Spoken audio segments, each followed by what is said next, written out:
Hello বন্ধুরা, চলে আসলাম একটি নতুন ভিডিও নিয়ে। দেখুন, জঙ্গলে রাতে যখন এলিফ্যান্ট ডিউটি করি তখন হঠাৎ করে কতগুলি শেয়াল এসে পাশে ঘোরাফেরা করে।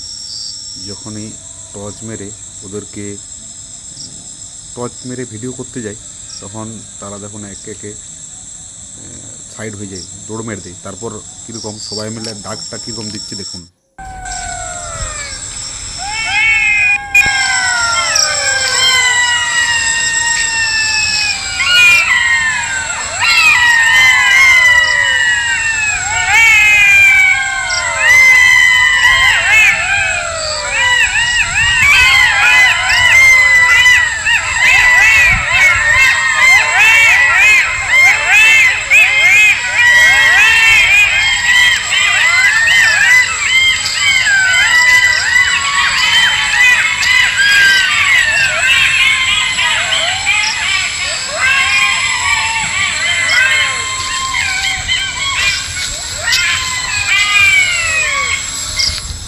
তো বন্ধুরা, ভালো লাগলে পাশে থাকবেন, লাইক কমেন্ট শেয়ার অবশ্যই করবেন।